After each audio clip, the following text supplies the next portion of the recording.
All right, here I am in Chicago.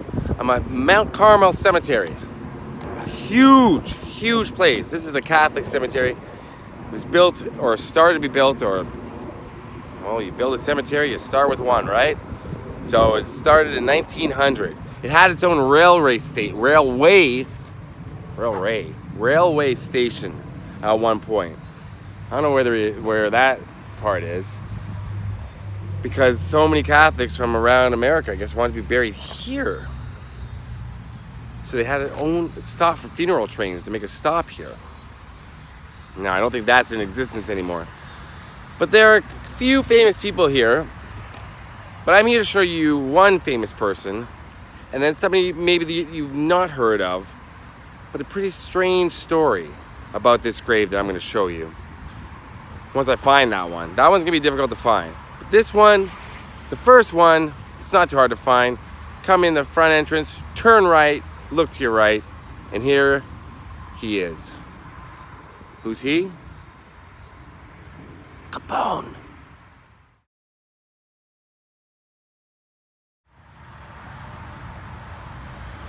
Here you go.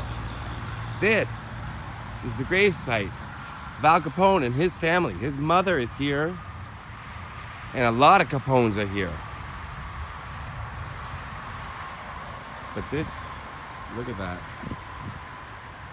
We all know who Al Capone was. Big time Chicago gangster. Pretty much ran the Chicago mafia, and I think was the biggest mafioso in America when he was running his game. Yeah, Capone.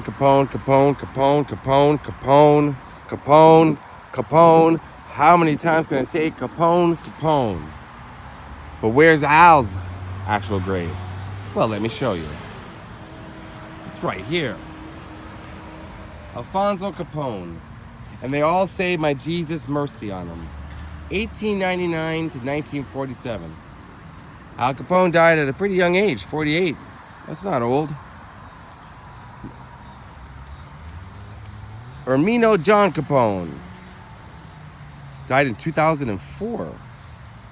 1974. Oh, father, 1920. Mother, 1952. Al would have been 21 when his father died, and his mother outlived him. So Al Capone, famous mobster, famous. He served time at where? Come on, Alcatraz. Yeah. And if you haven't seen Alcatraz out in San Francisco Bay, you should do that one day. I'll have a video coming from there sometime. But you should go see that yourself.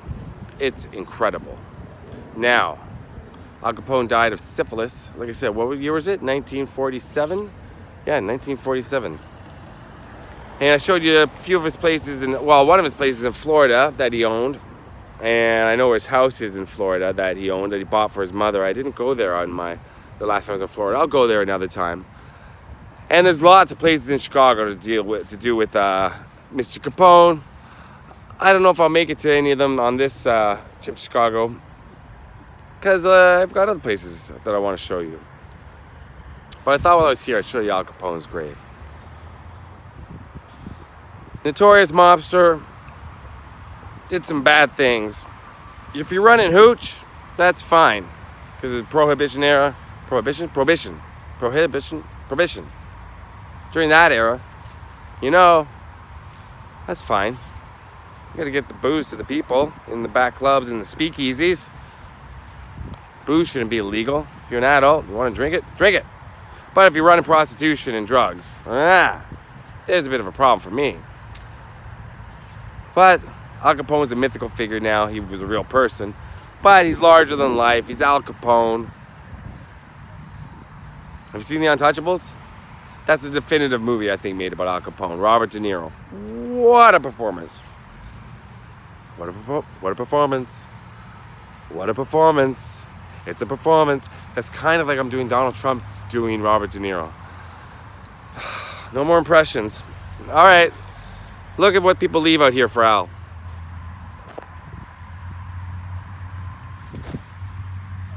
Cigarettes. Hot green salsa. Some flowers. stuffed animals, a water bottle, okay, yeah, and a little white cross. But you can't miss that monument. If you're looking for Al Capone, just turn right. You see this. There's the front entrance right there. Make a right, and you'll be right here.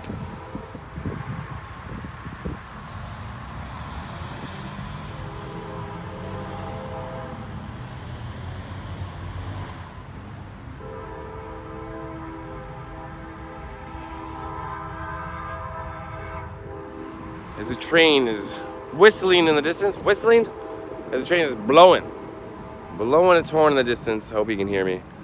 One thing I've noticed about this cemetery is it's so big, and there's another cemetery across the street. There's a Jewish cemetery further down. And what I've noticed is there's no one else here. Like, I'm literally all alone. There's nobody that's working here on the premises. The office is closed. I've seen one other car on the property, and that was like 10 minutes ago. Busy thoroughfare, that's Roosevelt Road in Chicago.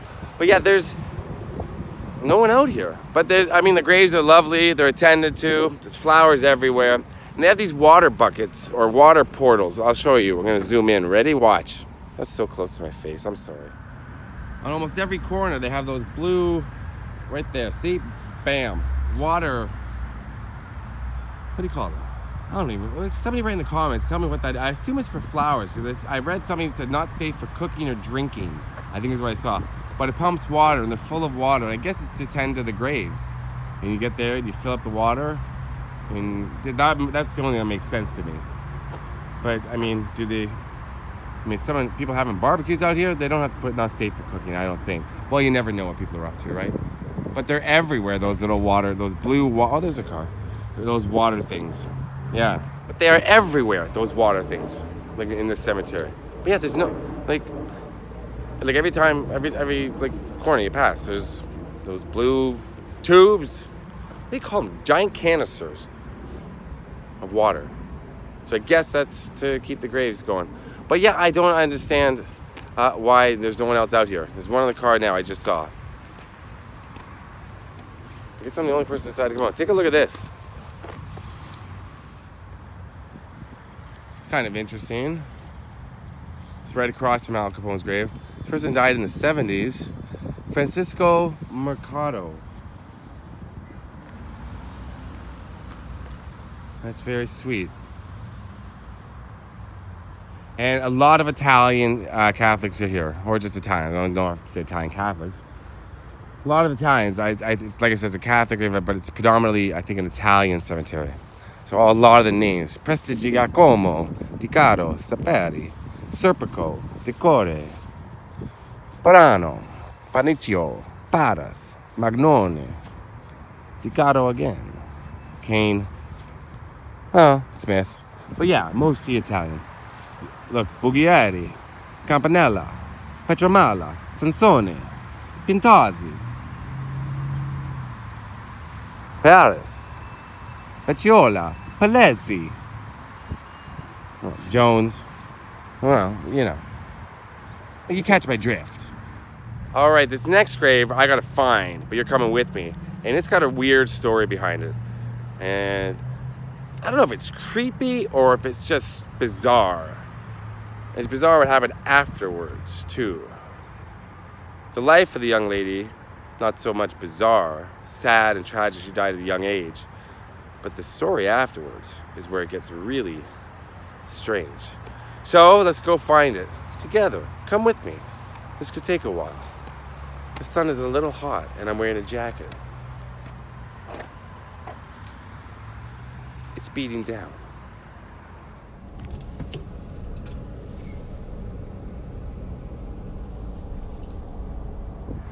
All right, after a lot of driving around this cemetery, because it is huge, I finally figured out where the grave of this young lady is.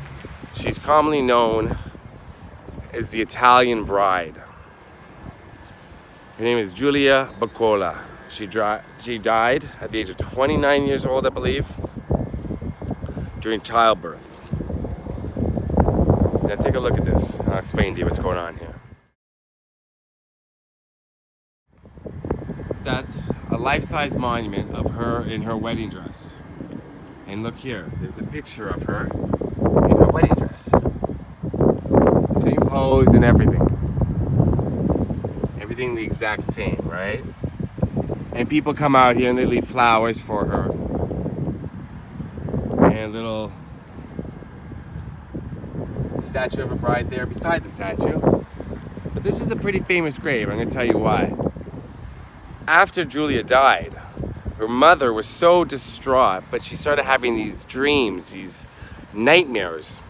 She thought her daughter was buried alive.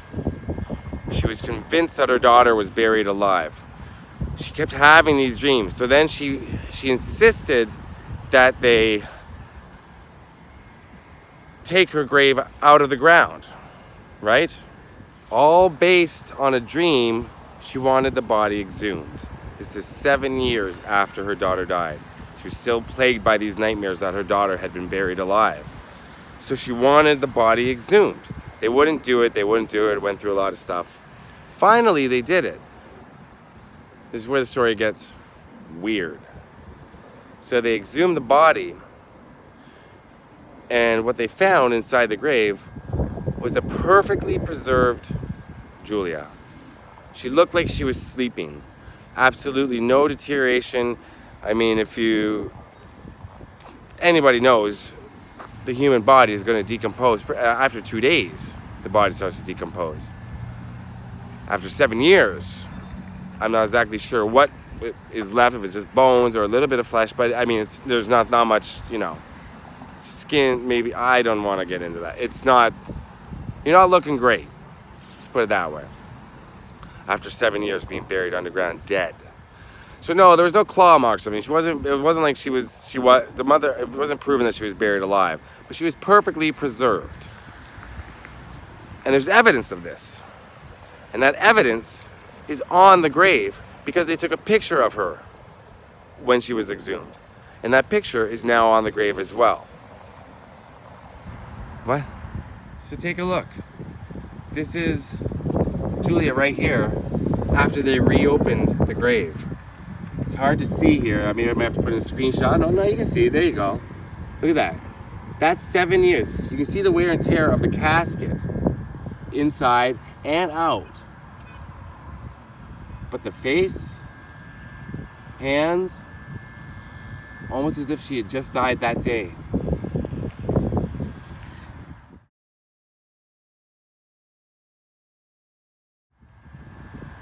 Julia Bacola. Mesa fotografia presa dropa Siena. I can't see that. Morta. She died April 6th. I guess is what that says. Presa fotografia. Okay. The photografia. This is the photograph. This is talking about this picture. So April, 6 years after she died. This photograph, that's what it's saying in Italian. This photograph was taken 6 years after she died. Look at that. A little bit of Italian lessons back in the day came in handy, and having Italian neighbors, I guess. But yeah, that's what that means. Obviously, it wasn't hard to figure that out.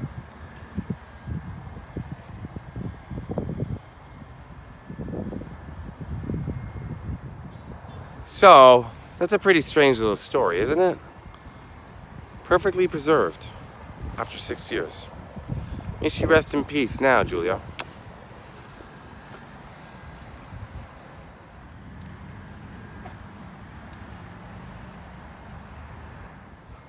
And yeah, I'm almost positive it was that she died during childbirth, yeah. And I don't know what happened to the child. This is the most of the story that I can remember right now. But you can look it up online if you want to read more about it. I don't know if the infant died as well. Okay. And if the infant didn't die, I hope he had a great life. Maybe still alive, because I'm not exactly sure when Julia died. Didn't say.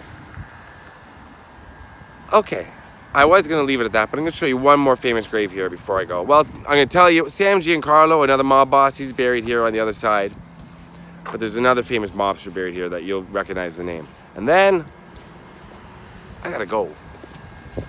Because I got more videos to make for you. Why am I wearing this jacket still in this heat? You sacrifice style. No, you sacrifice comfort for style. It's not even stylish, it's just a windbreaker. Stop talking, Scott. There is no life except by death. There is no vision except by faith. That's what it says on this tombstone. You know whose tombstone this is? This is Frank Nitti. Famous Chicago mobster. And he's right here. Now it says Nitto, but he went by Nitti. Nitto became Nitti, but this is Frank Nitti.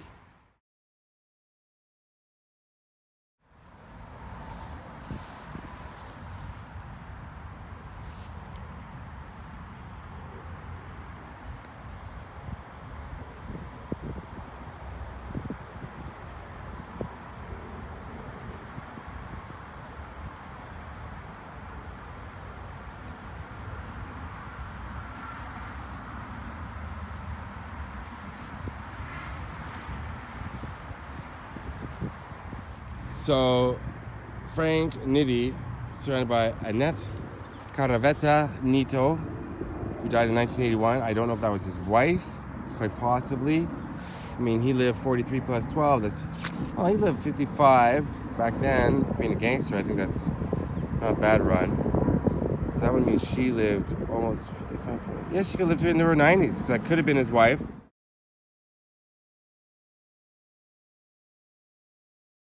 This is his mother. She died before him, 3 years.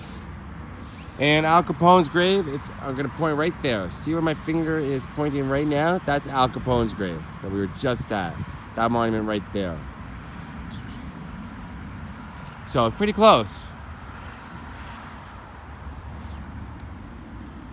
So, I hope you enjoyed this little tour of Mount Carmel Cemetery in Chicago and the graves that I showed you.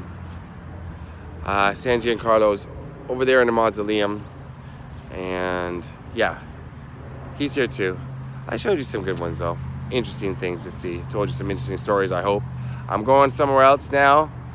The jacket's coming off because it's a hot Chicago day. There's something about when I'm in like hot little small towns in the middle of nowhere or in Florida and all that. It doesn't compare to the heat in urban cities. Urban cities, that doesn't make any sense. In urban areas, it's just hotter. There's all this steel and concrete, I guess, surrounding you. It just feels hotter. I don't know how weather works. It just feels hotter in these big cities. I'll see you soon. Something else cool is coming up. Trust me. I'm having heat stroke. Just follow me along. I'm in Chicago right now. Peace.